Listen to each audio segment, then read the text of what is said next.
অসতের হৃদয়টা তীরে মরে না, তবে তার আত্মা হৃদয়ের মাঝে যদি আঘাত করা যায়, তাহলে কিন্তু তিনি যেরকম একটি পাখিকে যদি কোনো কিছু মারা যায়,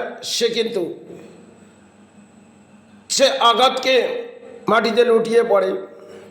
সেরম আমাদের মনুষ্য জন্মে কলিযুগে আমরা অসৎ বলির মাঝে হয়তো এসে গেছি।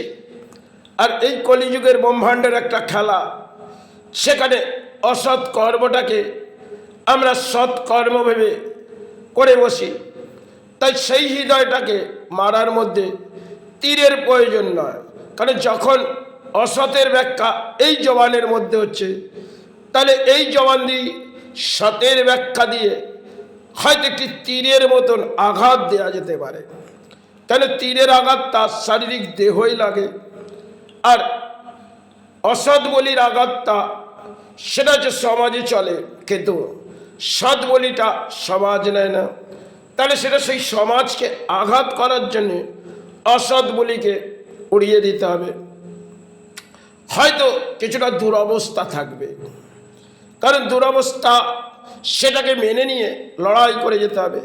কারণ তীরের কলিযুগে তো তীরের লড়াই হয় না, হয়তো গোলা বারুদের লড়াই, আর সে লড়াই হয়তো সমাজে কখনো আমরা দেখি। আর কলিযুগে আমরা তীরের লড়াই তো দেখতে পাবো না। কেন? একটা সময়ের মহাভারত এবং রামায়ণ, তাতে তীরের লড়াই হয়েছিল, যুদ্ধক্ষেত্রে তীরের লড়াই।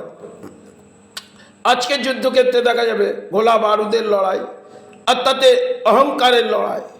তাহলে কলিতে অহংকার, সেটা আমরা আজকে পেয়ে বসেছি। তাই কলির অহংকার, যে কলির রাজ্যে প্রবেশ করে আমাদের দেহের মধ্যে একটা অহংকার সৃষ্টি হয়। এই নাভি থেকে যেন একটি ক্রিয়া বেরোচ্ছে, সেটা হচ্ছে অসৎ ক্রিয়া, আর একটি নাভি থেকে বেরোচ্ছে সৎ ক্রিয়া।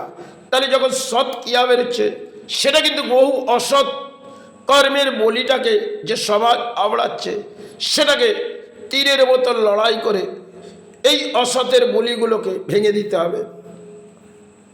কারণ সতের বলি এই কলির রাজ্যে করলে কিন্তু কলি হয়তো তাকে দণ্ড দিল, কিন্তু আবার কলি তাকে এটাই ব্যাখ্যা দেবে যে দণ্ড যখন দিয়েছি তুমি মাথা পেতে নিয়েছো, তাহলে লড়াইটা তুমিই করো। তাহলে সমাজ তোমায় দণ্ড দিয়েছে, আর আমিও তোমায় দণ্ড দিই, তবে এটা জবানের মধ্যে তুমি লড়াইটা করো। তীরের মাঝে তো এই কলিযুগে তোমার লড়াই হবে না। আর অসৎ বলির লড়াইটা সেটা হয়তো সতের মাঝ দিয়ে তোমায় করে যেতে হবে। আর তীরের মাঝে তো লড়াইটা সবাই হয়েছিল। তাই আমার রামায়ণ মহাভারতে এগুলো একটি সময় তীরের মাঝে লড়াই হয়েছিল। আজকে আমাদের বলির মাঝে লড়াই হয়ে আমরা সফল ভাবি, কিন্তু ব্রহ্মাণ্ডের লড়াইটা তীরের মাঝ দিয়ে আমাদের বুঝিয়ে গেল। আজকে আমরা পশু পাখিতে দেখি না, আমাদের সমাজের মানুষ দেখি, আর তাদেরকে আমরা হৃদয়ে ভরিয়ে নিই। একটা সময় পশুর ডাকে আমাদের ঘুম ভাঙতো, আর পশু আমাদের কিছু বুঝিয়ে দিত। আজকে সমাজের মানুষ আমাদের কিছু বুঝিয়ে দেয়, তাদের হৃদয়টা যেন বেড়ে গেছে। কারণ ধর্মের হৃদয় নয়, অধর্মের হৃদয়, তাই তারা বেড়ে গেছে। তাই ধর্মের হৃদয় দিয়ে তাকে ভেঙে দাও।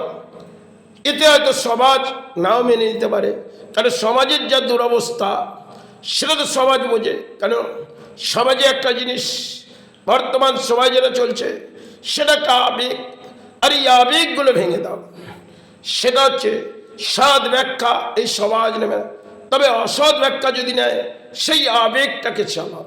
সতের আবেগ একটা সময় সমাজকে মেনে নিতে হবে। কারণ কলি যখন তাকে দণ্ড দিয়েছে, আর সমাজ যখন দণ্ড দিয়েছে, কলির কাছ থেকে তিনি মাথা পেতে নিয়েছে, কিন্তু সমাজের কাছ থেকে তো মাথা পেতে না। সমাজকে দণ্ড কিছু দেখিয়ে দেবে, আর কলি তাকে দিয়েই করাবে।